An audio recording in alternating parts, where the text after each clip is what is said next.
Right. Thank you very much, Anele. Good morning to all honorable members and colleagues. Today we'll be receiving two briefings. The first briefing will be by the Department of Higher Education and Training on the fourth quarter performance report 2022-2023. The second briefing we will receive is by the DSI on their fourth quarter performance report 2022-2023. And then we'll consider minutes from the 17th and the 19th of May. We look forward to receiving these reports. I honestly think, Minister, and welcome to the meeting this morning. It's good to have you here.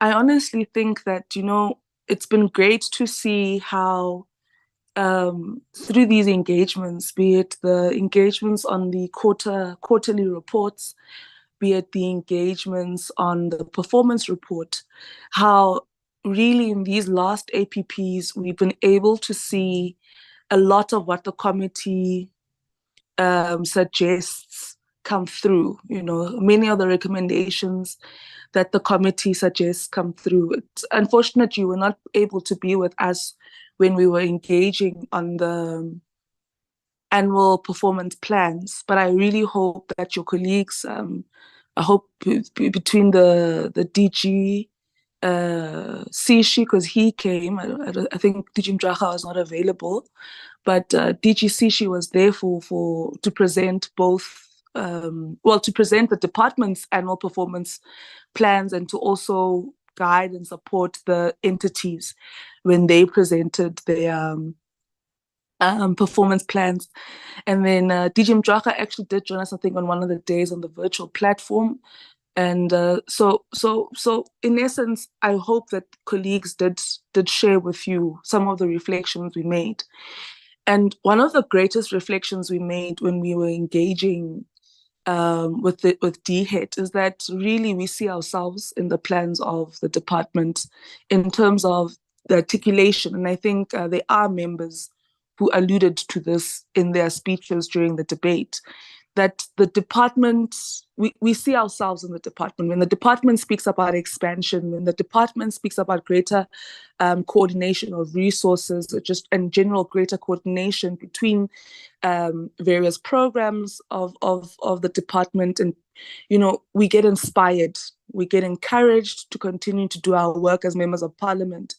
So really we and generally in other targets that we've looked at under DHET, we are seeing some of the recommendations that have come from moments like this when we're dealing with the quarterly report, that have come from the engagements that we've had during the BRRR process. So it is encouraging, Minister, to see these recommendations of the committee come forth in the planning of both departments and even the DSI. Issues around transformation have been critical and key for the committee. Issues around inclusion, making sure that we don't leave TVETs out, making sure that we don't leave rural communities out, making sure that we're intentional about planning for women, for persons living with disabilities. We have seen that come through. So colleagues, this exercise around the departments coming and reporting to us on a quarterly basis, reporting to us annually, is very important in shaping the plans of the department. And I just thought I'd make that reflection now. So we look forward to the reports that you will share with us today, colleagues from both departments, and we look forward to the recommendations and reflections that will come from members. So I'd like to, at this point, hand over to the Minister to make his opening remarks. Your apology is duly noted. We just would have to make sure that colleagues from both departments give the Minister the necessary notes so that in his closing remarks, he's updated on how our discussions went. So I'd like to, at this point, hand over to the Minister for his opening remarks, and then he will lead us he will allocate his two teams to present the reports to us. Over to you, Minister. Thank you very much, Chairperson and honorable members. I am going to request that now that we have seen me, that it's me, it's not a ghost. I close my video so that my network is more stable. It's a great pleasure to me to present once again the two departments' performance, focusing on the fourth quarter, which is what we are talking to today. And the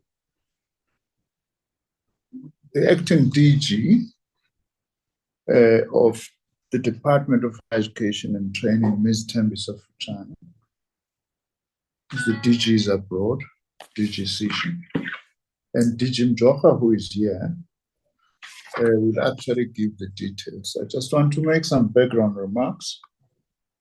Let me start by talking very briefly about DSI first. Over the medium term, our Department of Science and Innovation program supported 5 of the outcomes that were identified in the department's 2020 to 2025 strategic plan. Namely, 1, a transformed, inclusive, and responsive and coherent national system of innovation. 2, human capabilities and skills for the economy and for development. Number 3, increase knowledge generation and innovation output. 4, knowledge utilization for economic development in revitalizing existing industries and stimulating research and development-led industrial development. And lastly, knowledge utilization for inclusive development. Honorable members, I want to say that in the 2022-23 financial year, we undertook initiatives to ensure that flagship projects that profile South Africa's NSI capabilities include non-traditional national system of innovation participants and extend to areas that have been previously marginalized. We're very proud of this. It's a very important contribution, so that it's in terms of our own philosophy. Science or scientific inventions, as well as innovation, are often found everywhere, including at grassroots level. We've also provided support for the development of critical high-end skills in the bioeconomy, space science and technology, energy, intellectual property, nanotechnology, robotics, photonics, and areas of technology convergence that are important in building a knowledge society. Largely, I have managed to do this because I have also engaged the SETAs and instructed them that much as we know that their primary focus is mid-level skills, but they do now need to support high-end STI-linked skills. There's an initiative I took when these two departments were assigned to one ministry. This was done in the form of specialized training interventions and graduate and postgraduate support. This will also include the development of technical and artisan skills to support the deployment of newly developed innovations, as well as technology dissemination. Work to promote technology development and the protection and utilization of publicly funded intellectual property for innovation, with socio-economic impact being continued. The National Intellectual Property Management Office, NIPMO, established as the implementing agency for the Intellectual Property Act, has a mandate to ensure that intellectual property from publicly funded research and development is identified, protected, utilized, and commercialized for the benefit of the people of South Africa as a whole. Investments geared towards supporting the translation of publicly financed intellectual property into social and economic value was also made in the last financial year. Through NIPMO, a database of disclosures of publicly financed IP was used as a basis for tracking the utilization of IP through the conclusion of commercial agreements and the introduction of products and services to the public. I also do need to say, honorable members, that we have also pursued international partnerships that strengthen the national system of innovation and enable the exchange of knowledge, capacity innovation, and resources between South Africa and its international partners, particularly in Africa, in support of South African foreign policy through science, knowledge, and innovation diplomacy. That's why I've been hoping that this portfolio committee will also undertake some visits outside the country, because also that would have been an opportunity to engage in some of the platforms and some of the institutions that we engage with international, so that we are able to better inform yourselves. To illustrate our commitment to these objectives that I've outlined, today as the department we are hosting the IST Africa Conference, which brings together senior representatives from leading public, private education and research organizations to discuss ICT policy, showcase research results, and share knowledge. It's one of the most important platforms for digital economy, as science and digitization on the African continent. That's why then I had requested that I be released at around 25 past, as I am opening this very important gathering in our country. It's the 18th such conference that is being held here, and this time is being hosted by South Africa. And the focus of the conference this year is on increasing importance of digital technologies in the public service and in work generally and in citizens' daily lives, especially post-COVID-19. And also the conference aims to assess how digital solutions can boost economies, enable infrastructure development, support SME development, and underpin youth development and health service delivery, amongst others. Honorable members, over the medium term, our Department of Science and Innovation will directly and indirectly support all 9 of the department's outcomes, as identified in the 2020 to 2025 strategic plan.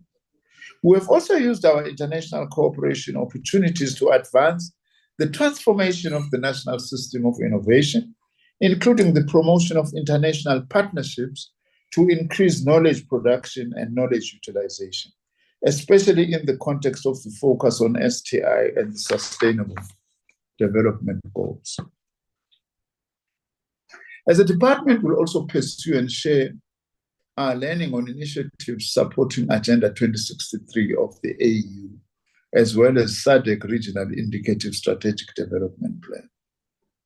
I'm also still committed, which also is going to come across here, to actually develop a more science-aware citizenry, including the important issue of science literacy in society. Also committed to upgrade and expand our research infrastructure, including cyber infrastructure, through, for example, the establishment of a National Research Infrastructure Fund at the National Treasury. The DSI will also be working closely with the South African Radio Astronomy Observatory and the Northern Cape government to ensure socio-economic benefits for communities that are near astronomy infrastructure like the SKA, and to enhance public awareness of the project and the opportunities it presents. As South Africa, I'm happy to say we are also participating now actively in the work packages in the construction of the SKA Phase 1, which is underway now. The department will harness the potential of big data to realize economic, social, scientific, and industrial benefits for South Africa. To address the high unemployment rate, especially among the youth, the department, through the Human Sciences Research Council, has been implementing the DSI internship program. And as part of our human development processes, in particular the development of emerging researchers, in the previous financial year, we implemented our new postgraduate funding policy that provides a comprehensive full cost of study support to the children of the working class and the poor, to students with disabilities, as well as exceptional academic achievers. Further to this, we are going to be continuing with the South African Women in Science Awards, as well as the South African Research Chairs Initiative. I'm pleased to say DSI overall has achieved 82% of its annual targets, with 18% not being achieved. And in the presentations, my officials will indicate why we have not achieved the 18% and what we intend to do. Honorable members, I'm also happy that in relation to the Department of Higher Education and Training, our overall spending reached 99.7% of the budget appropriated to the department by the end of the fourth quarter. We are indeed spending the monies assigned by the Treasury to us to pursue our own objectives. I'm very pleased to say that. University education remained the biggest spending program at an amount of 88.819 billion rand, which includes 45 billion rand that was transferred to NSFAS. We also received an amount of 20 billion rands, just over 20 billion rands from the skills levy collections, of which 16.647 billion was transferred to the SETAs and 4.162 billion into the National Skills Fund to support various skills development initiatives. As we point out in our APP, I do want to significantly upscale NSF spending on our priorities, including priorities like digitization and artisan training, amongst other things. This is an important milestone, this spending, for our expansion drive, as it reflects our efforts towards ensuring access to education and training opportunities for our youth and adults. Those who say, for whatever reasons, that we are not spending the resources in order to expand access, they will merely be political. I'm very proud of what we are actually achieving in this regard. In the 2021 academic year, for instance, a total of 826,084 eligible students at both universities and TVET colleges were funded through NSFAS. And we are currently finalizing the annual report for 2022-23, and will in due time provide latest figures on student bursaries for the 2022 academic year. I'm also pleased that, by the way, I also further expect improvement for the 2022-2023 figures. I'm also pleased to indicate that the feasibility studies of the two new universities, the University of Science and Innovation in Ekurhuleni and the University of Crime Detection in Namanskraal, have been completed. And as indicated during my budget vote speech, the department will be finalizing the construction design as we also take this report to cabinet for discussion and consideration.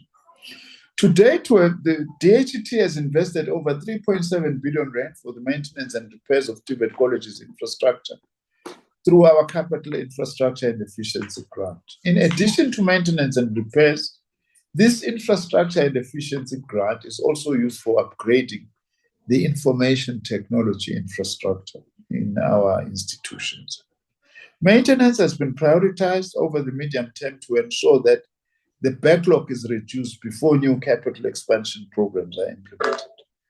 In addition to the prioritization of the maintenance and repairs, the department has also made special capital allocations to 11 identified TVET colleges.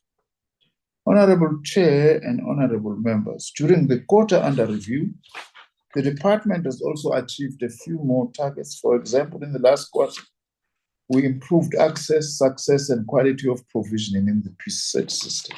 This includes the following. I'm proud that we have created 87 new posts for the new generation of academic programs, and they've been filled by the university. 40 scholarships or internship positions were allocated to universities through the Nurturing Emerging Scholars program.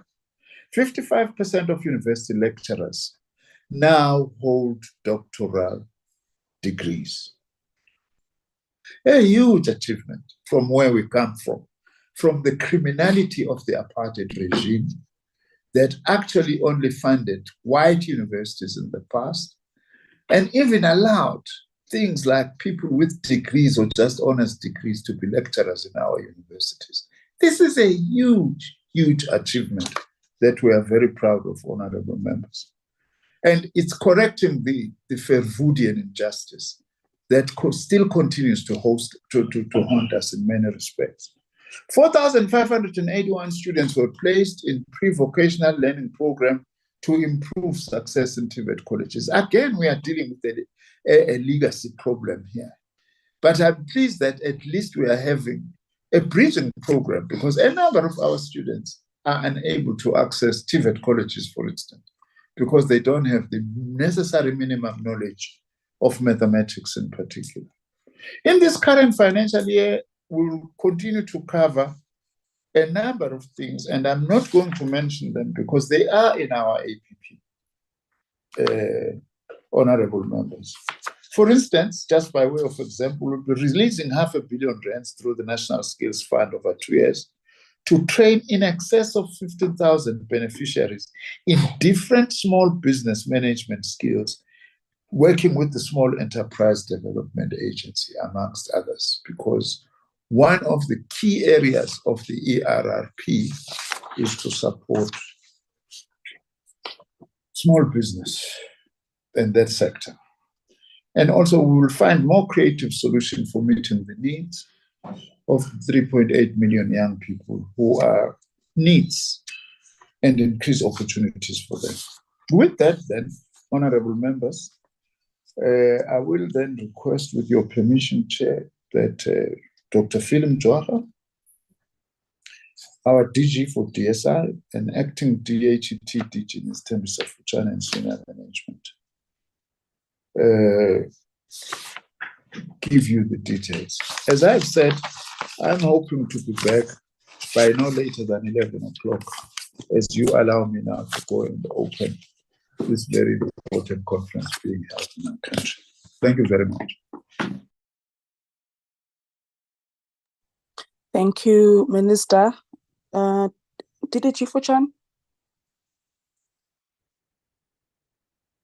Good morning, and thank you very much, Honorable Chair, and good morning to our Honorable Minister, Honorable Deputy Minister, DG Jwaha, who is present, the Honorable Members of Parliament of the Portfolio Committee that are present here today, the DDGs from both DSI and the Department of Higher Education and Training.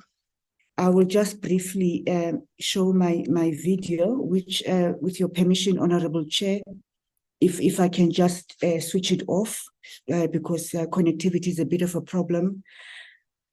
Thank you very much. Honorable Chair, we appreciate this opportunity to be given to present on the fourth quarter performance of DHET.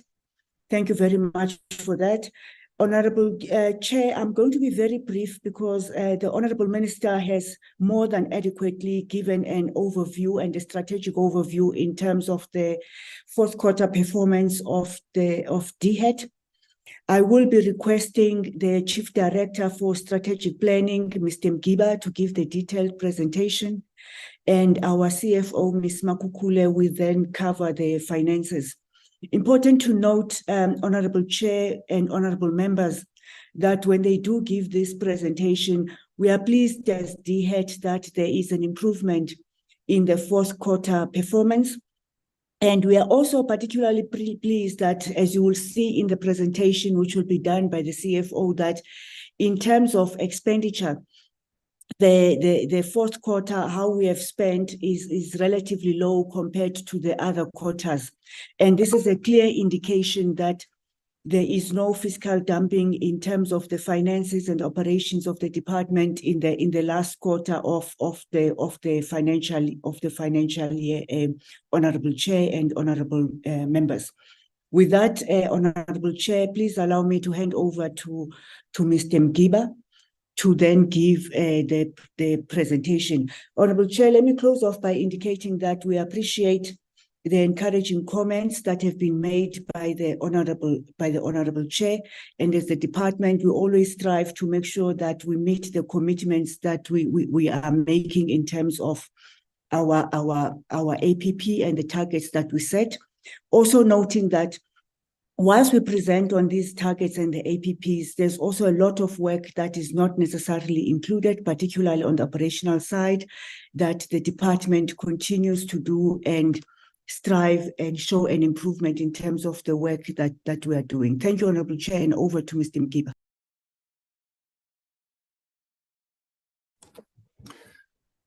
Thank you very much,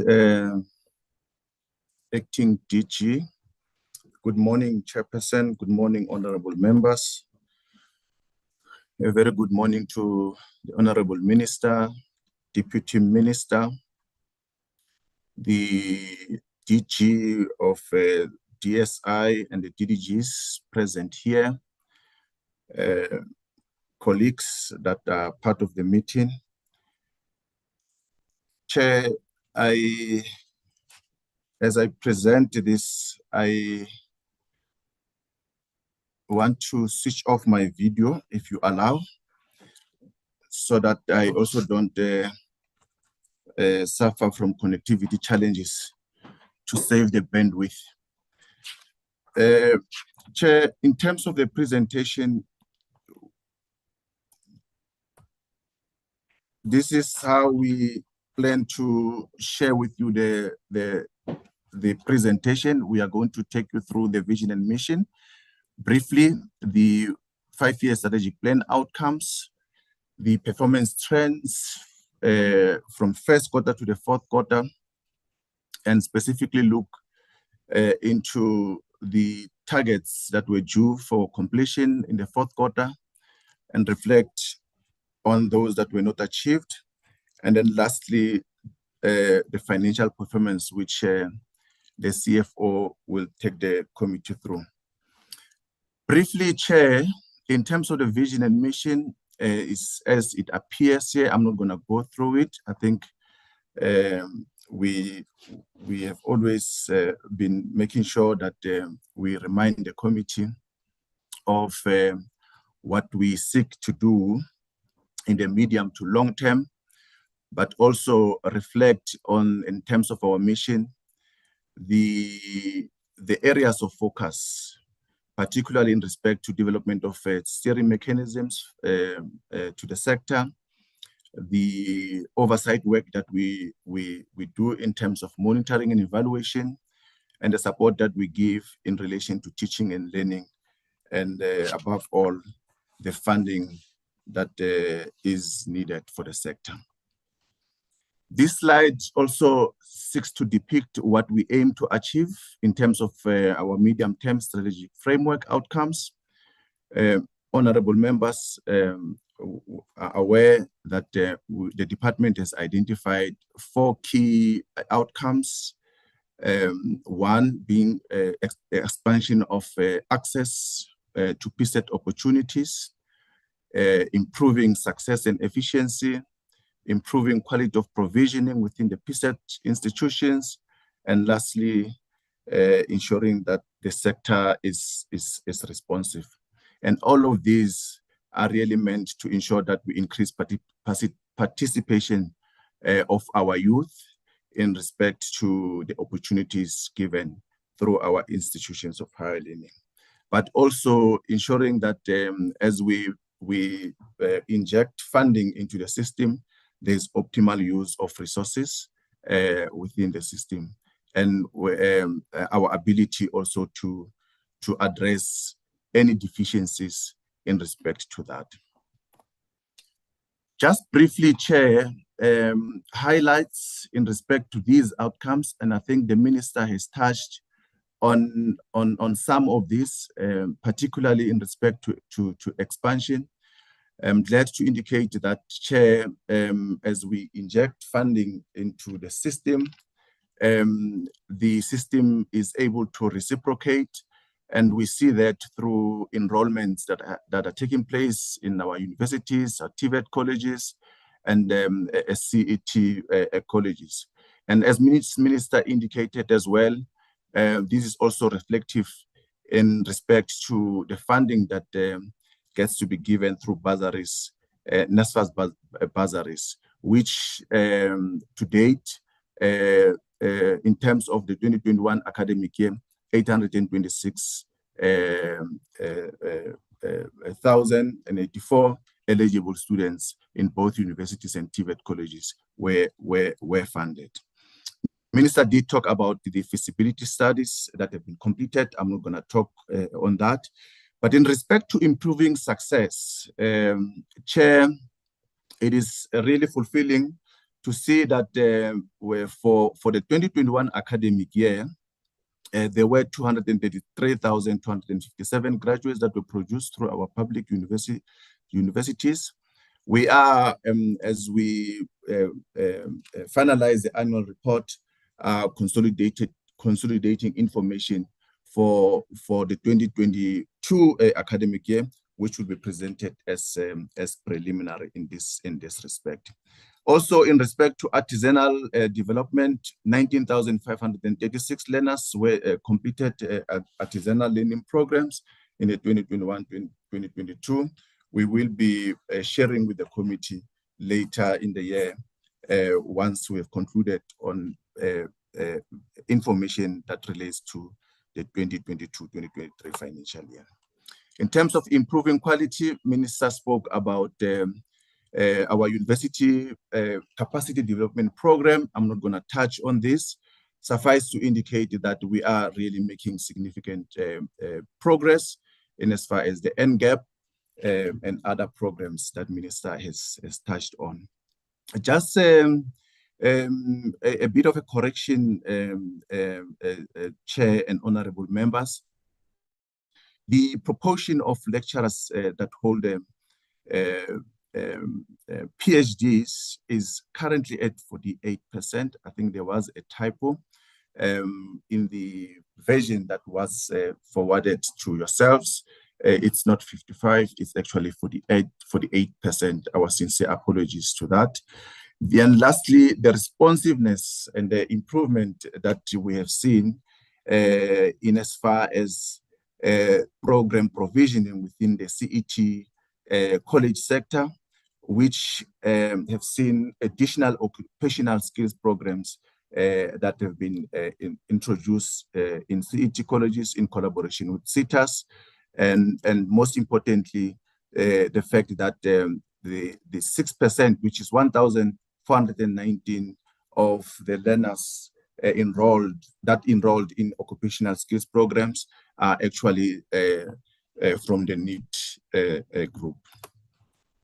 In terms of the trends, performance trends from the first to the last quarter, which is the quarter under review, you will see in terms of this slide that the performance over the quarters has been increasing, as the acting DG indicated that the fourth quarter has seen a 12% improvement as compared to the third quarter and the previous quarters. 42 of the 74 targets during the quarter under review were achieved.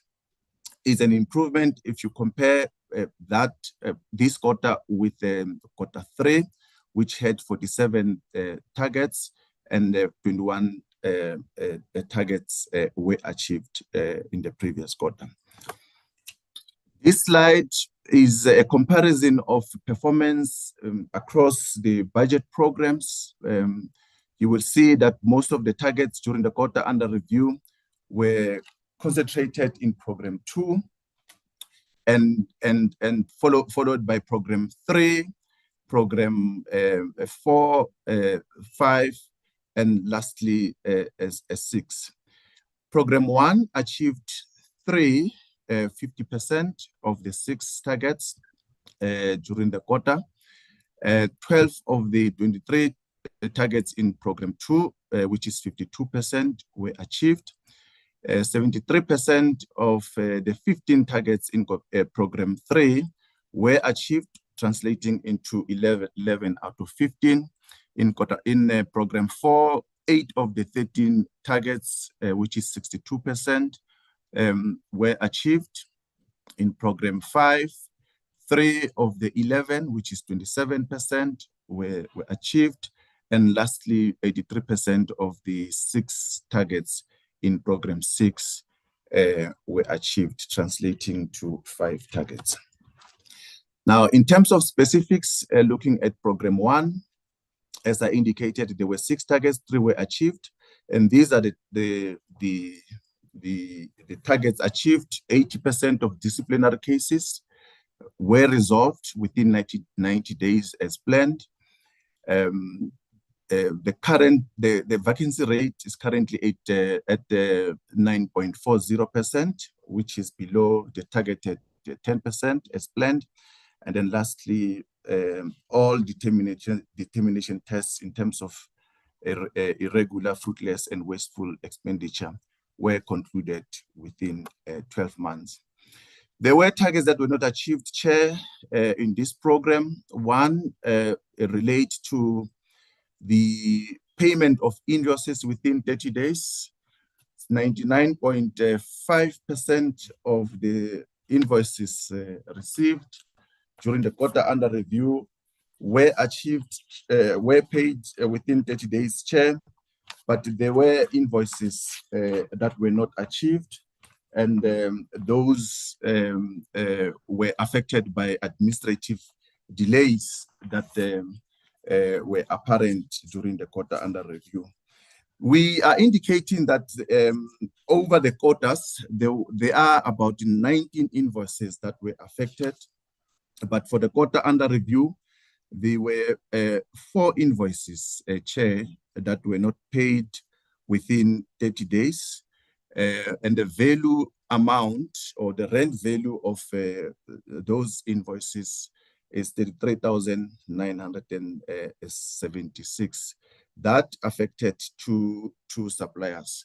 These were not paid within 30 days because of the administrative delays pertaining to the invoices received. Some of them were not did not have accurate information. They needed to be corrected, and therefore needed to be returned back to the creditors. And then the other target that was not achieved is our target on the 40% of public procurement spent on women-owned businesses. We were only able to achieve 22.9%, and the reason being lack of enabling preferential procurement legislation. And I'm glad to indicate, Chair, that to date, and going forward, we will be able, as a department, to report on the procurement that would have been allocated and directed towards women instead of measuring expenditure only, because we now have preferential procurement policy framework regulation that was passed in 2022, but effective in January. And then lastly, in terms of network connectivity, we targeted 98%, 95% was achieved due to load shedding challenges and SITA outages. In terms of program 2, there were 23 targets. As I indicated, only 12 were achieved, 11 were not achieved. In terms of the achievements, the revised RPL coordination policy was gazetted for public comments on the 30th of March 2023 as planned. The policy on articulation between TVET and universities was also submitted and approved by the minister within the planned time frame. The minister also approved the submission of the NQF amendment bill to Parliament for its consideration. The report on the feasibility study for the establishment of a satellite campus in Ulundi was also approved by the Director General, and the report on the social inclusion as well as gender equality and GBV policy framework were approved by the Director General. The other oversight reports, the report on the number of people reached through collaborative efforts between DHET and Higher Health was also approved. We also produced statistics report and the PSET monitor report, which are meant really to signal to the sector how the sector is performing and the areas that needs improvement, but also areas that need interventions. These reports were approved by the Director General as planned. The policy brief on e-learning, open learning strategy, as well as the report on ERRP skill strategy implementation were also approved by the Director General. There were, Chair, targets that were not achieved, and I think there are about 11, as I indicated. Mostly it's oversight reports pertaining to infrastructure development. I'm not going to go through them. Suffice to indicate that these are the targets and reports, Chair, that were supposed to reflect on how we are faring in terms of the implementation of the integrated infrastructure development support program, and because of the capacity challenges that the Chief Directorate responsible they could not produce these reports. And then I think this slide is also talking to the work that the Chief Directorate Infrastructure ought to have done, and because of capacity challenges, these targets could not be realized. In terms of Program 3, there were 15 targets, 11 of those, which is 73%, were achieved.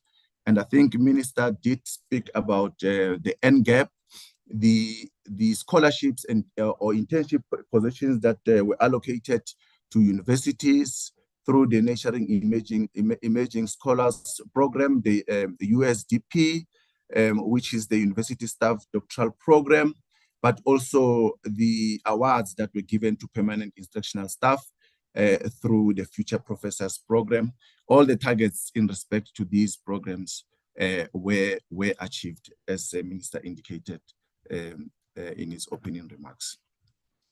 This slide is also reflecting on the achievements in respect to Program 3. In terms of governance and the ability of the universities to meet the standard of good governance, we had targeted 85%, 86% of those were able to meet the standards of good governance. 6 universities were supported to develop DHET college articulation implementation plans as planned, and the report on the effective governance of all the universities was also produced and approved by the Director General as planned.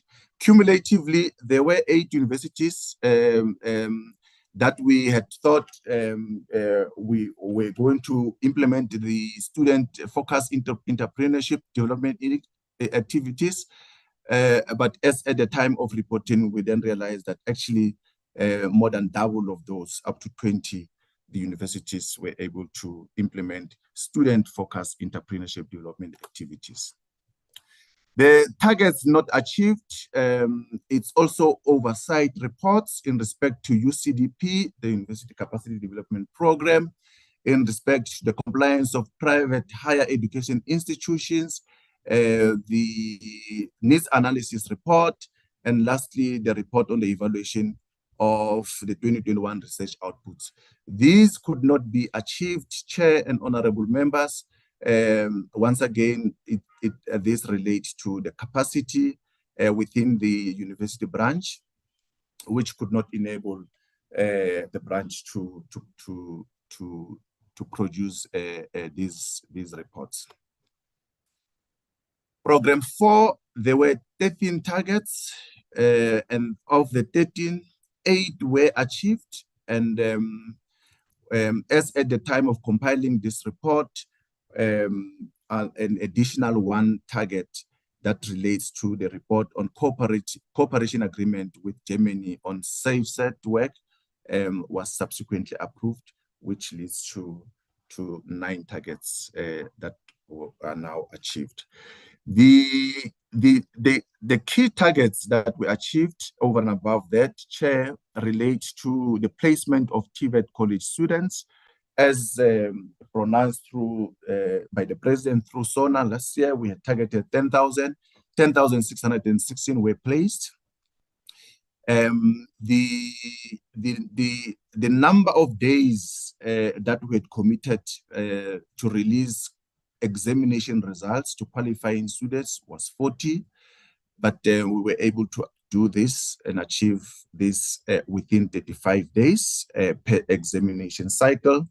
The number of students enrolled in pre-vocational learning program to improve success within the TVET college sector, we had targeted enrollment of 4,581 students were enrolled. The instrument that needed to be developed to ensure that we are able to monitor implementation of TVET College Council Code of Conduct has been developed and approved as planned. We had also planned that 8%, there will be 8% increment in terms of student placement in workplaces for experiential learning. 200, this has actually went into, surpassed the target by a whopping 282%. In terms of curriculum development to ensure responsiveness, we had targeted 10 subject curricula during the quarter under review, and 11 of those were actually reviewed or revised and approved by the Director General. The areas that were not achieved are as follows. The period it takes to issue certificates, as at the time of preparing the report, the unit responsible for this functional area was still collecting information. Hence, it's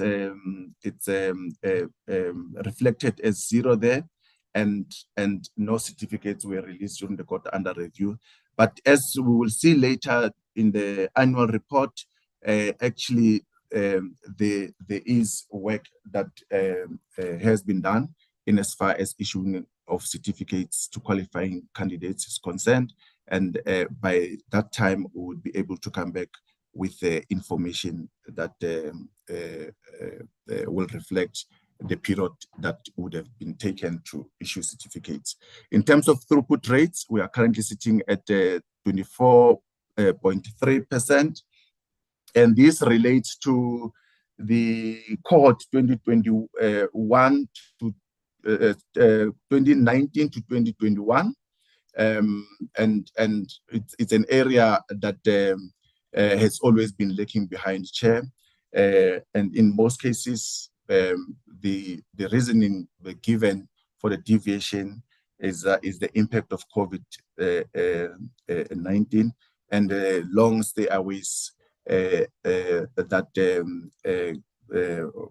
affected students and also the academic program within the TVET sector during 2020-2021 academic years.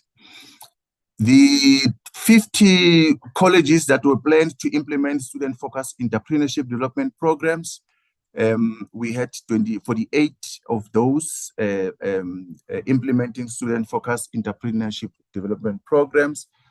The reason of the last 2 that they could not implement this pertains to the delays in submission of the requisite plans and the project plans in terms of implementation that needed to be approved. The number of protocols signed with industry,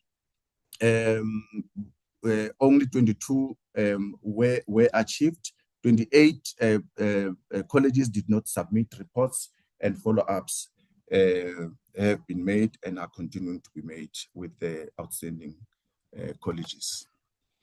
In terms of program 5, there were 11 targets. Only 3 of those, which is 27%, were achieved, and that pertained to completion of learnerships. The target was 31,300, 41,161 completed learnerships. 40 days average lead time from qualifying trade test applications received until trade test is conducted.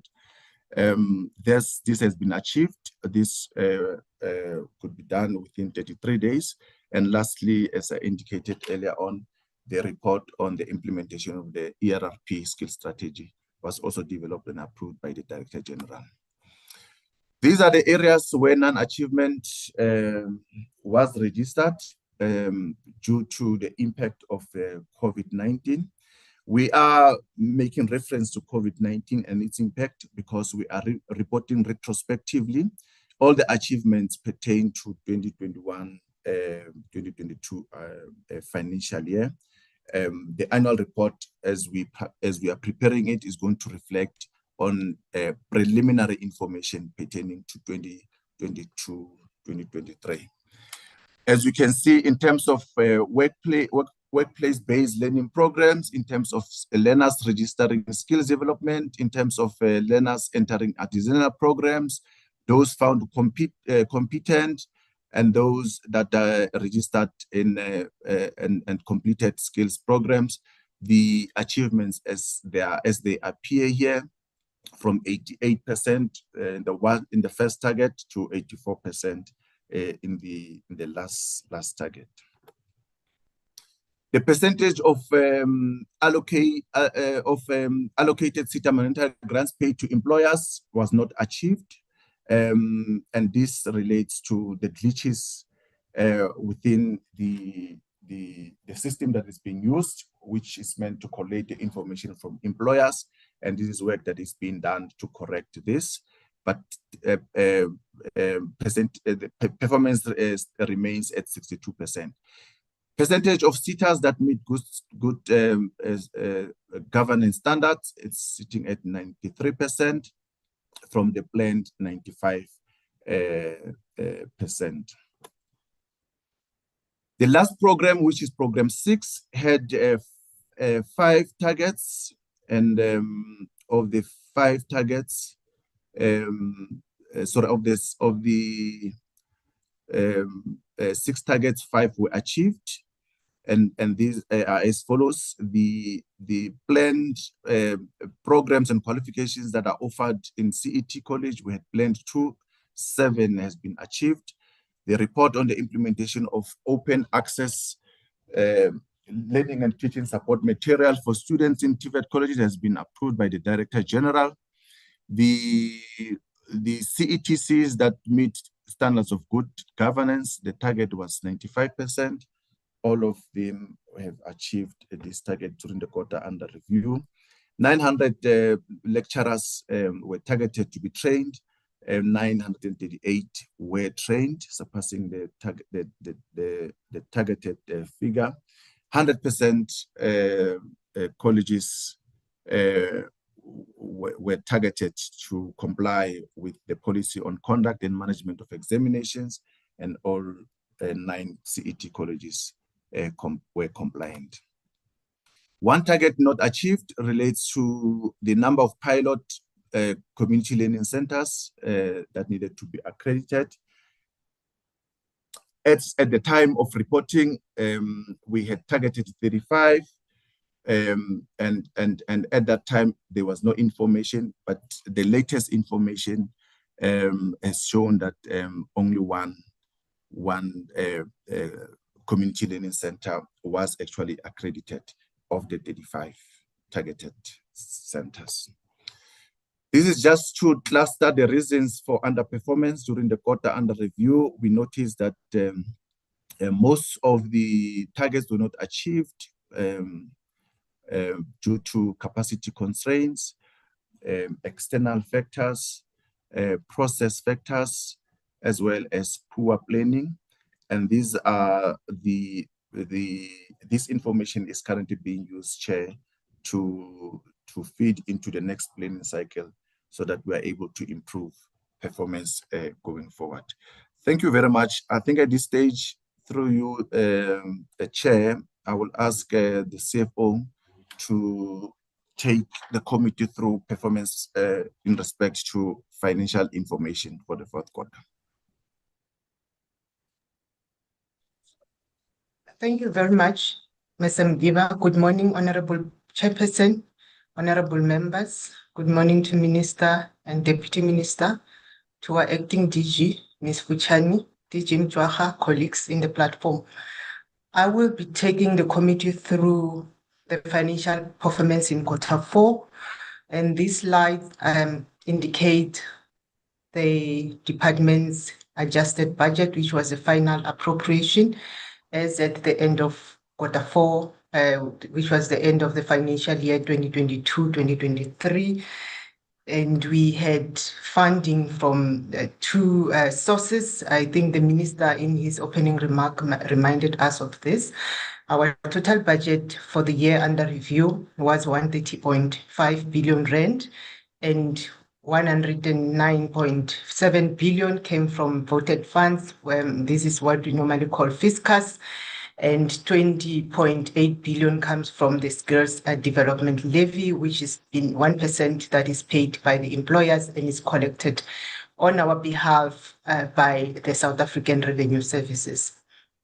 And we had 6 programs in the year under review. This has been the structure of the department for quite some time. I'm sure members are aware of the structure, and this is how we have allocated the budget as it is reflected on the slide. But also to mention that is that members will remember in the previous periods that the planning, policy and strategy branch, which is program 2, used to have a very little budget, but it was adjusted upwards because of the infrastructure. Members will remember that the department made a decision to rationalize its infrastructure program to ensure, 1, that there are synergies in the system, and 2, also to ensure that there is distribution, equitable distribution rather, of resources in our sector. As mentioned earlier by the minister, our university education branch remains, to be the branch that has the largest budget, mainly comprising of the different grants that goes to universities, including the student funding allocation that goes to NSFAS. But we'll talk about the financial performance on that shortly. We can move.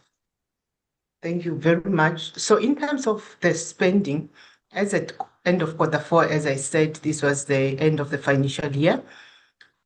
Our spending amounted to 130.1 billion rand, which represent a spending rate of 99.7. We have an underspending or remaining budget of 0.3%. In rand value, that amounts to 463 million rand. And those remaining funds, or the variance, is mainly emanating from unfilled vacancies, but mainly over and above the issue of unfilled vacancies is the issue of implementation of the post-provisioning norms. In TVET colleges, it did not take place as planned. There were some delays. Some of these delays in cases where these were anticipated during the adjustment budget, the department was able to make some recommendation that funding be transferred directly to colleges, those colleges that were not ready to implement the PPN at that point in time. But based on the analysis during the adjustment budget period, we had anticipated that some colleges will be ready to implement. Unfortunately, there were some glitches. And I'm sure most members will be aware that the budget for compensation of employees can only be moved during the midterm adjustment budget. So there was really not much that the department could do, after that period. Hence, we're sitting with this challenge. And we also have some variances, and we'll talk about the numbers shortly, from our operational budget. In some of that were attributed to the delay in procurement. We had some delays last year. One was a delay that was caused by the instruction from National Treasury, where departments were instructed to put their procurement activities on hold pending the court decision around the issues of transformation. And secondly, the department embarked on the process of restructuring its bid committees, so that also affected the process, and other tenders had then now to, the processes had to overlap into the new financial year. Also, one of our biggest spending under the operational budget is some claims that come from the colleges, mainly for the examination services. We work on projections, but sometimes, most of these claims normally come in the last quarter of the financial year. So also, not all the claims were submitted as projected. And also, one of our biggest spending item for the department is travel. And some of the meetings, both domestic and international, where the department is not in control, it's difficult to determine chairperson whether they will be virtual or physical. And during the last quarter, it was very difficult for us to reprioritize some of our travel budget because of that kind of uncertainties. So that also contributed to the operational budget variances. So these are the numbers, and this slide, it analyzes the expenditure per program from the 6 program, but we've unbundled the funding from the skills levy. So we can see the money that was allocated, the actual spending as at the end of the quarter, the variance in terms of the absolute values, and also in terms of the percentage. And what is interesting in this slide is because we are able to see, when we analyze the variance per amount, we see where the biggest portion of the remaining budget emanates from. So the total remaining budget, which is the budget that the funds that will be surrendered back to the National Revenue Fund, is the 462.9 million that we see at the bottom of the second last column. Then when you look at that column, you go up, you see the breakdown of that, and then you can see that majority or maybe the biggest portion of it rather comes from program 4, which is the TVET. And this is in correlation to what I've mentioned earlier on, because the PPN implementation happens at TVET colleges. Also, with the vacancies, most of the vacancies are at TVET colleges. Hence, we see program 4 carrying the biggest weight as far as that variance is concerned. But also, what is interesting is when we see the analysis in terms of the percentage, then it suggests that variance is just less than 3% in relation to the budget of the TVET branch, in its entirety. And also, when you look at the analysis on the percentages, you see that the material variance is actually on the administration.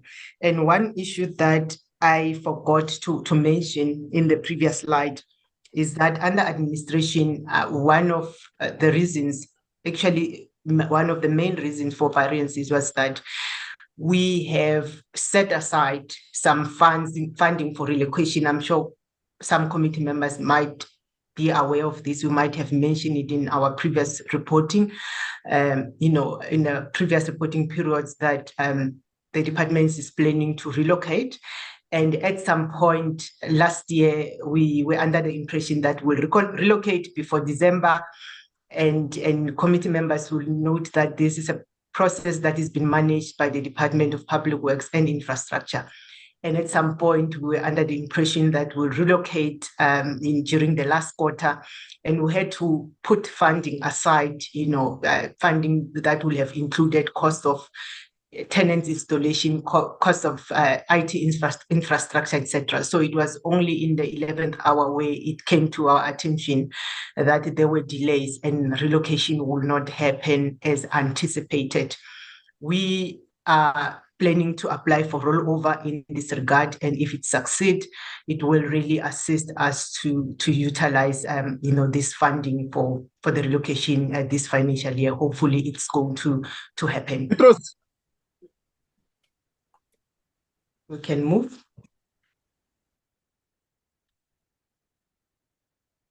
Can we move? Thank you. So this is the similar analysis, but this time per economic classification. And also we see that the large chunk of the variance come from the COE, which is compensation of employee budget. I think I've explained in detail what has happened, but also of what's interesting here, even though we do acknowledge that the funds to be surrendered are a lot, because when you look at them, it's 463 million, is just less than $500 million. It's a lot of money. But what is also interesting with financial ratio is that financial ratios are able to give us a better analysis as opposed to absolute numbers, because sometimes absolute figures can give a different assumptions. So when you look at even the spending on compensation of employees, the variance is just less than 4%, and the overall underspending of the department is 0.35%, even less than 0.5%. So we don't take away the fact that it is a lot of money, but looking at it in relation to the department's budget, it is not material, particularly even for compensation of employees itself, because we're noting we've got a budget of we had a budget of 10.7 billion, which carried approximately 27,000 employees. So the 400 million, though it is a lot, but in terms of the analysis, in terms of percentage variance, it is not material. And also to remind ourselves that National Treasury has set, various parameters, and in other language, they will call it margin of errors, to say what is deemed to be material and what is deemed not to be material. And that rate is at 8%. We can move. So these are the details of our transfers. Our transfers comprise about 91% of our budget. And this slide excludes the skills development levy, because with that we appropriate monies to SETAs and NSF as we receive the funds. But this is money that comes from the voted funds, and we can see the biggest, recipients of the transfers, that it was universities and also NSFAS and chairperson and members. And during our MTF discussion, we did discuss the issue between universities and NSFAS budget.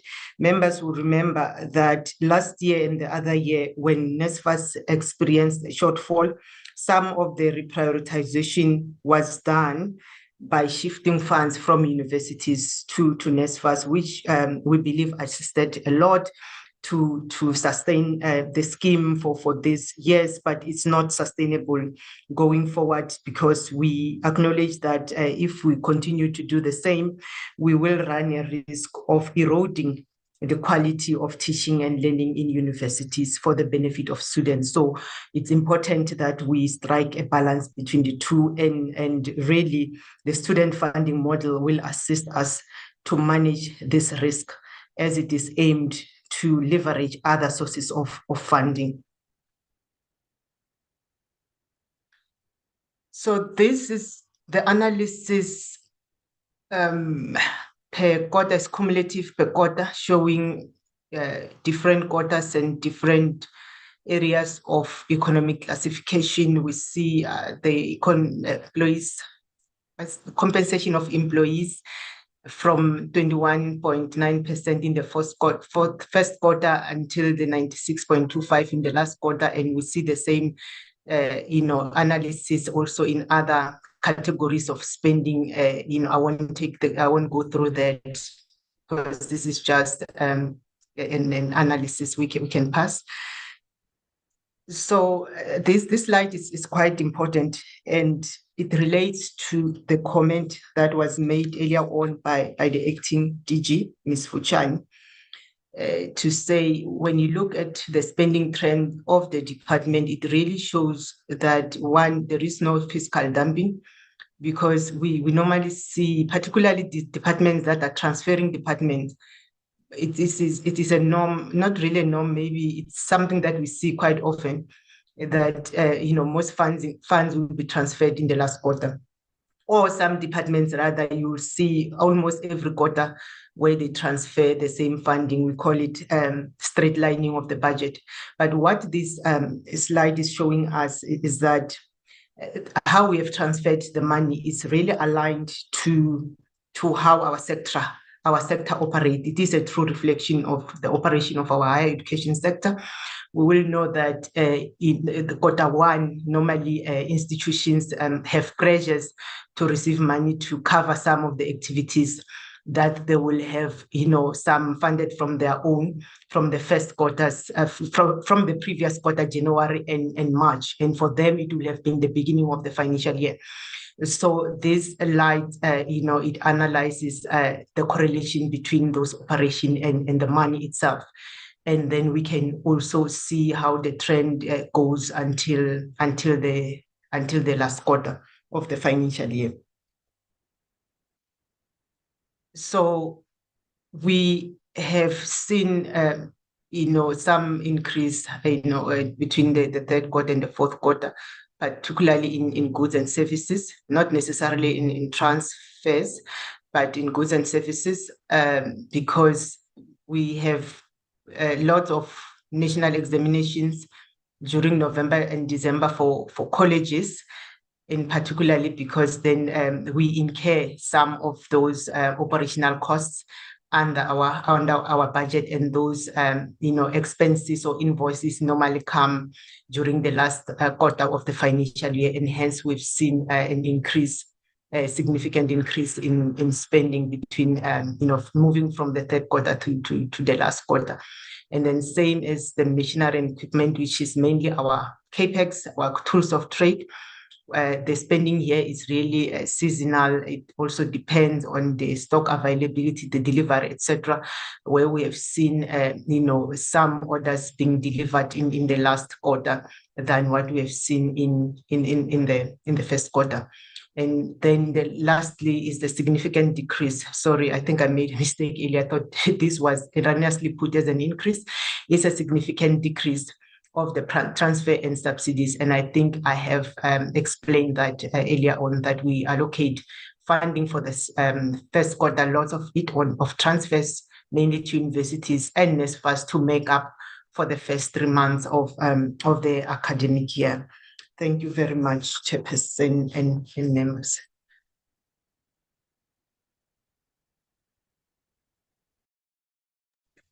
Anything else from you, DDG Fuchani? Thank you very much, Honorable Chair.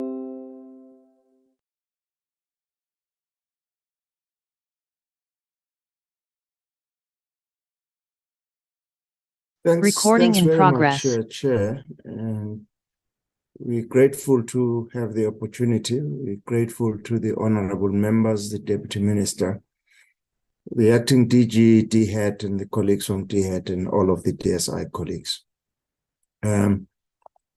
If you don't mind, Chair, I will then try and see if I can't share the presentation, and I hope you are able to see it.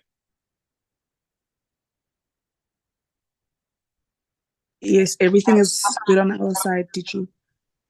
Okay. So as usual, we will speak about the vision and mission, but we'll go through this very quickly, Honorable Chair and honorable members. Just to reiterate what the outcome goals are, the Minister has already indicated some of these, and then some achievements per each of